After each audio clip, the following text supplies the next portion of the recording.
people, welcome to A Closer Look, where you, the public, get to hear unique insights and in-depth discussions with some of the people who help to put policy into practice. This week, that person is Mr. Nicholas Rees. He's the chairman and co-founder of Kanoo. Mr. Rees, welcome to the show. Thank you. Thank you very much. Thank you for having me. Explain briefly for me, because I know you have this long list of information. What is Kanoo and why did you create it? So, Kanoo, formerly our name is Carapay Bahamas Limited. We're a licensee of the Central Bank of the Bahamas. We're a licensed payment institution, and we're domiciled in Grand Bahama officially as our home of residence in the Bahamas. And we are what's called a non-bank electronic retail payment institution. We are one of two licensees by the Central Bank that hold this license, and this license was authorized under the Payment Regulations Act in 2017. So it's a new class of licensee. However, other licenses have now been grandfathered into this regime as well, the money transfer businesses. But what we do is we are authorized to issue electronic currency under the regulations, and so Kanoo has gone a step further with the implementation of the sand dollar and has become an authorized financial institution by the central bank, authorized to offer services, sand dollar services, and wallets to the public. We're going to talk about sand dollars some more because I need you to explain that as well. And I've been talking about new money, this new money. What's the concept of new money? How does Kanoo fit into that? So Kanoo we're a fintech firm, and I'll just go back a bit more into a bit about Kanoo, because we're much more than a payment institution per se. That's our license category. And what we are at our core really is a marketing company, a marketing engine that we happen to have payments built into our core. Kanoo was founded by about eight Bahamians. We're truly a team effort. We have myself and a number of young entrepreneurs that I was introduced to an opportunity, and we began to develop this. We saw a need in the first instance, given our archipelagic nature of the country and the services that the platform and the technology could offer. And then we began to piece together a team to really deliver best in value services across a broad spectrum of digital services. So it's not just payments that we provide, but we also provide businesses a tool to interact with their merchants, their users, so that they can incentivize and drive sales and make more money at the end of the day. Because it's not just about accepting or receiving a payment. We want businesses to be empowered to actually make more money and market and actually increase value. I said we'd get to sand dollar. So tell me about the sand dollar, the central bank sand dollar, and how is that in line with what you do? What are the benefits of the sand dollar? So the central bank, the sand dollar is the world's first. It's really historic, and we as a country, we should all pat ourselves on the back for winning this race and leading this race to this day. We have, in my mind, the best system, the best protocols, the best delivery, and the best plan as it relates to CBDC, which any country and other countries around the world are looking at us, studying us, watching what we do. But this is a fiat currency. That's the key difference. We find education is the biggest hurdle here as it relates to the introduction of the sand dollar. And it is a digital fiat currency. It is not a cryptocurrency by any stretch of the imagination. There's similar technologies behind the deployment of it, i.e. blockchain technology. However, it's not a decentralized asset. The Bitcoin and these cryptocurrencies fall under what would be termed an asset. They fluctuate in value. One morning you wake up and you've got a Tesla in your phone. The next morning you wake up and it's gone. So it's a very volatile market in terms of fluctuations in value. Sand dollar is a stable coin. Sand dollar is no different than the Bahamian paper dollar that's in your leather wallet. Okay, and I was about to ask you, is that what you mean by it's a fiat? Is that what you mean? Yes, it's actually, so sand dollar is just a digital version of a paper dollar. So if you, so I try to explain it in a simplest form as possible, but just like you have a physical dollar that you carry in your leather wallet and you put it in a metal cash drawer when you make a payment, your digital dollar will be carried in your mobile phone wallet and will be placed in a mobile wallet in the store. So it's just, the technology is a means of transacting the same instrument in a digital format. So that's the best way to explain it, is just taking that piece of paper, putting that in your phone, and using your phone to enable you to transact. Instead of having a bunch of paper that you have to, whatever. Yes. It's just a matter of, again, we using the technology. Sand dollar expected to help to solve some of the challenges in the Family Islands, eh? Yes, it's need driven, and perhaps this is what led, our central bank and our governor and leaders to really lead the way, because it is a need. As you would see, everyone is aware the banks are pulling out of the Family Islands. We have a number of Family Islands that need to be serviced. The logistical challenges that surround that, with having to put cash and money on planes, the security risks around that. There's a lot of risk and a lot of cost in terms of handling physical money. This business owners and governments don't see this on a day-to-day, but there is a cost to handling money. So this is why the banks are now pulling out, because the numbers are not there to substantiate having an investment in a physical presence on the island. So if you could imagine there was a web-based platform, right? So in the sand dollar coming in, what is needed now to replace the physical banks is an infrastructure, a data infrastructure provided by cable, BTC. You can have private data networks as well. But this basically allows any web-based infrastructure to transact digital money between users, governments, and businesses. You no longer need to cash out, cash in. Everything is in a digital format. We facilitate cash in and cash out. So much like a bank. So we take those we'll take a gas station or a food store, and that food store now becomes the bank. So you go to the food store and you place your $100 or $500 that you got from selling your fish at the market. You place that in the food store. You scan your phone, and now you've made a deposit to your phone. We can talk some more about that, but we got to take a break. We're talking with Nicholas Rees. He's the chairman and co-founder of Kanoo Pays. We'll be back after this.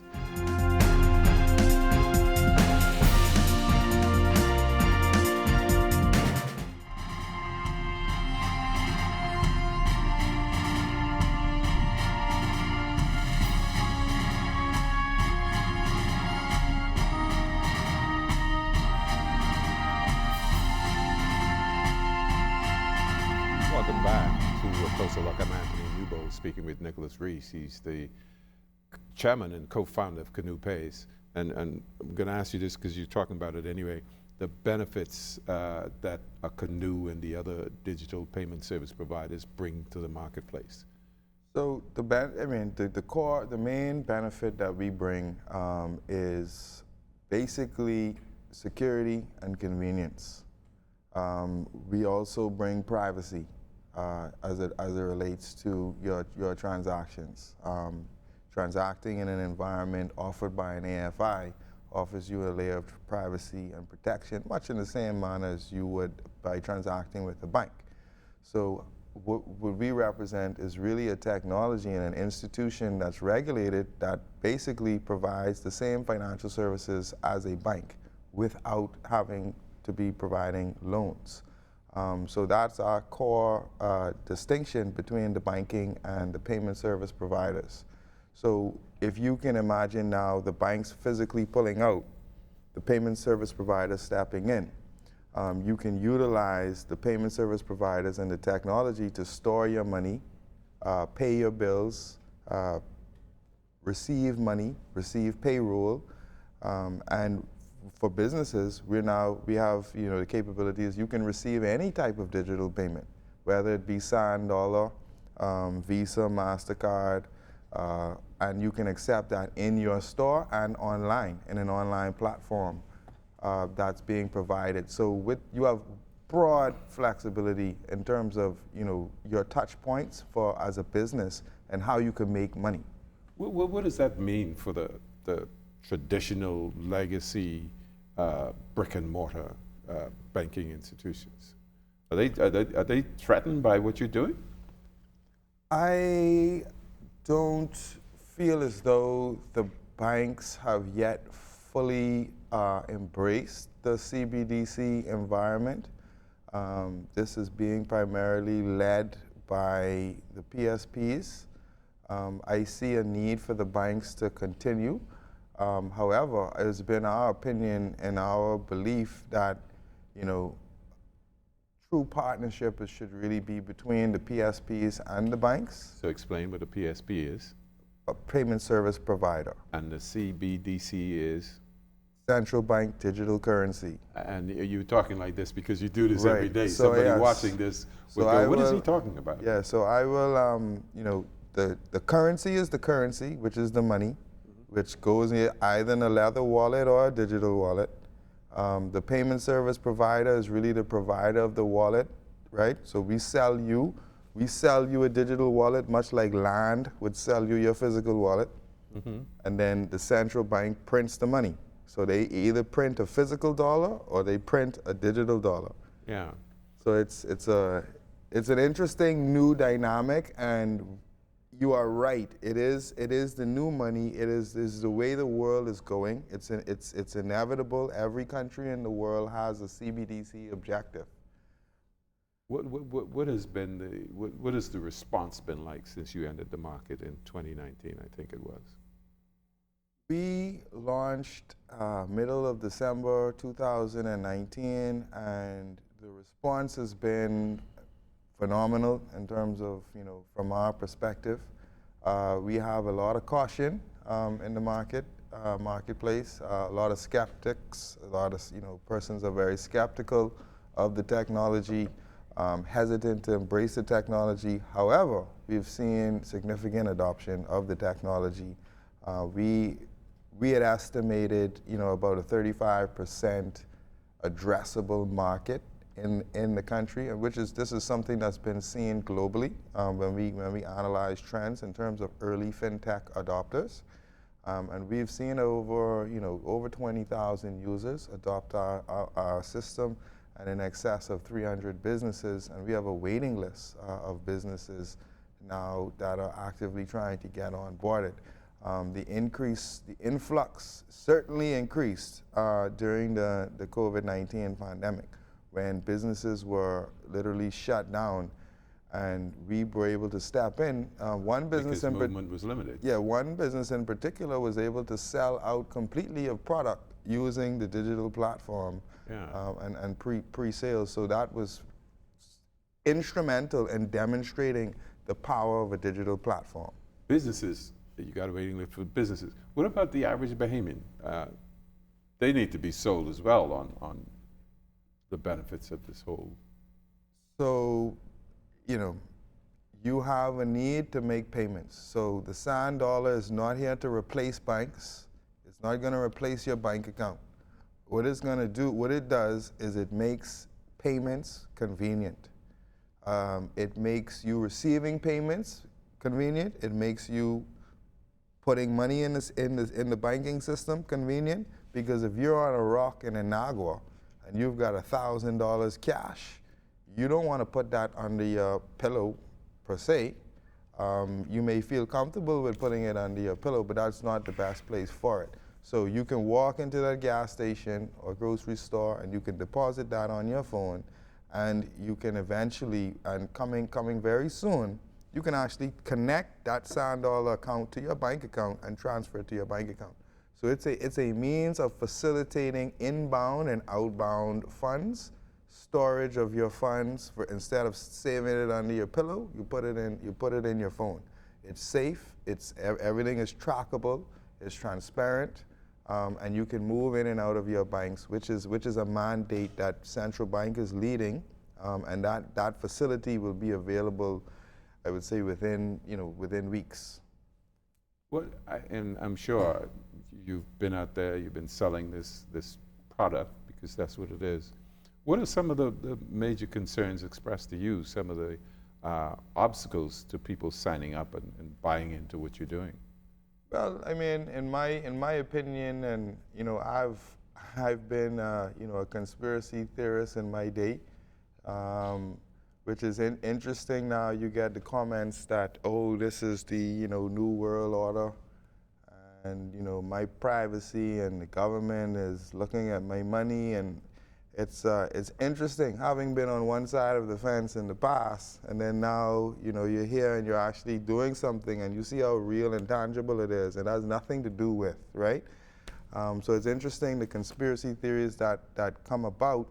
However, we have taken an approach to, for our own benefits, secure and lock down data encryption. We have a very secure and vetted privacy policy. The central bank has a privacy policy as well. You would know that the Bahamas is a jurisdiction that prides itself on privacy laws. So our CBDC is not the CBDC of China. So I just want to be clear in that each CBDC program will be designed and differently to each country's specific needs.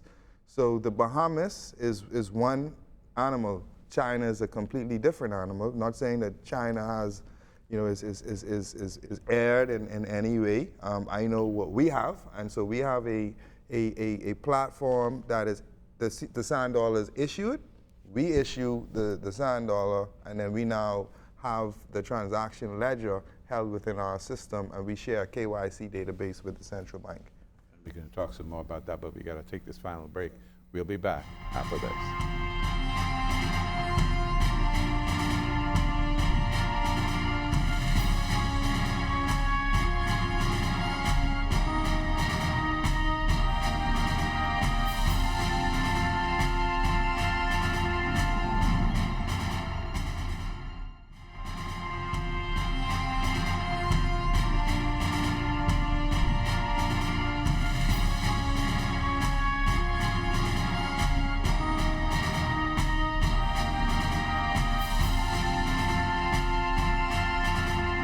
Welcome back to A Closer Look. I'm Anthony Newbo, speaking with Nicholas Rees, the chairman and co-founder of Kanoo Pays.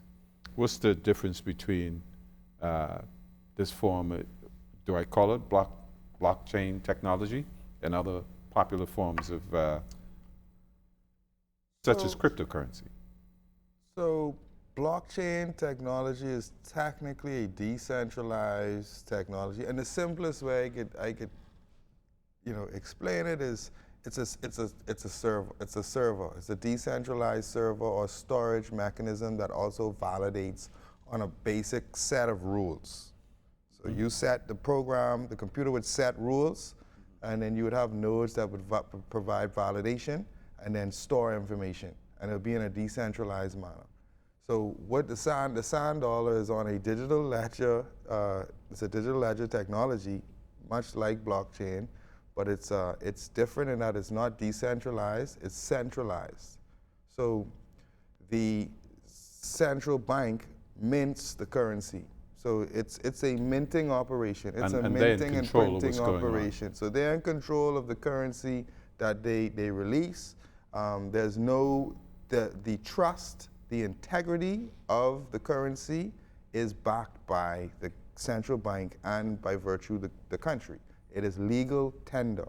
So that is a key difference. It is legal tender, and it should be accepted at every merchant across the country.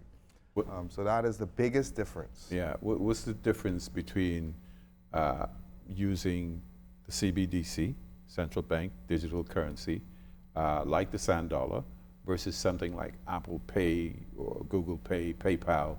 What's the difference for the user? Apple Pay, this is a payment flow. Apple Pay, Google Pay is a payment flow whereby you have a wallet. So you have a wallet provider in that instance, which is Apple or Google. So they sell you a digital wallet. Your digital wallet will be used to put your traditional credit card and debit card in that digital wallet. So you put your credit card in that digital wallet, and you use that digital wallet to transact at digital touch points or digital points of sale. With the sand dollar card replaces your American Express. It replaces your Visa. It replaces your MasterCard. So you have a sand dollar card that is now our own ledger, our own country's payment rail, and we now can transact that at a merchant for more than 80%, less than 80% of the cost that it would cost you to process a MasterCard or Visa transaction. How, and I think you referred to this a little earlier, a little bit. The last 2 years we've had these major disasters. Dorian, then of course COVID.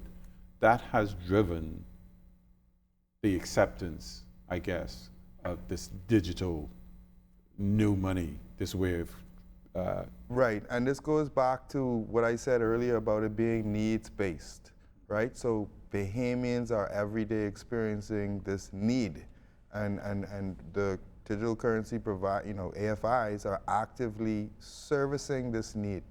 So we have in excess of $2.5 million in just food assistance that have gone out working with various NGOs and entities, whereby at a push of a button, we can distribute food assistance to thousands of individuals without any individual having to stand on a line to sign up and to receive a physical voucher. We've eliminated lines as it relates to receiving any type of food assistance, any type of aid. We have had individuals right after the hurricane couldn't get money to their grandmother, had to top up their phones. You can actually top up your phone, your prepaid minutes, Alive or BTC, right through the app. You go in the app and so we're providing the ease of providing emergency services in a digital format at the push of a button, which is bottom line impactful for that person that is in need at that time during that disaster, or that person that doesn't have food.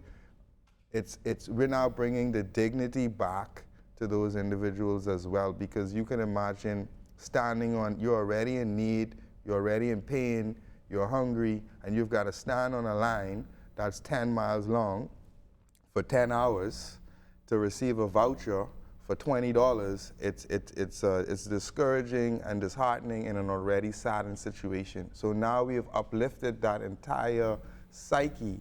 So now we've taken something that may be, a painful experience to something that may be fun and cool and fresh and easy and convenient. Yeah. So it's a new way of looking at the new money. And so I guess broadly speaking, the sand dollar and what you're doing, Kanoo Pays, has been a game changer in the lives of Bahamians over the last year or so. Significantly so, from the numbers that we see and the transactions and the comments coming back from the marketplace, the comments from our users that are so thankful for what we've done for their lives. That has been the most humbling and rewarding experience, is the response from those individuals. Do you see, because of what you're doing now, some other trends, some other industries, initiatives emerging as a result of your introduction of? I see a complete redesign of the entire financial ecosystem and industry in and throughout the Bahamas for Bahamians and for the world. And I see that being led by the Bahamas and by those involved in this technology. All right, we're going to have to get you back to talk some more as it expands. And, this has nothing to do with sand dollar or digital currency. Were you a two-time Olympian? Yes, in my former life. Your former life. Yes, I wanted to get that in. I wasn't sure, and Right. people need to know who they're talking to. You were a two-time Olympian. Yes, I competed in Sydney in 2000 in the Olympic Games in the 100 butterfly, and then also in 2004 in Athens in the 100 butterfly as well. Okay.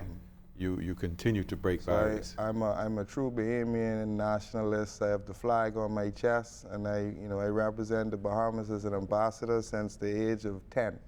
Yeah. So I take that very seriously, and I'm very proud to now be involved with this initiative because I believe this initiative, the Bahamas should win the gold medal. Okay. And it's on the way, right? Thank you. And thank you for watching A Closer Look. Remember, you can see us on Facebook and on YouTube.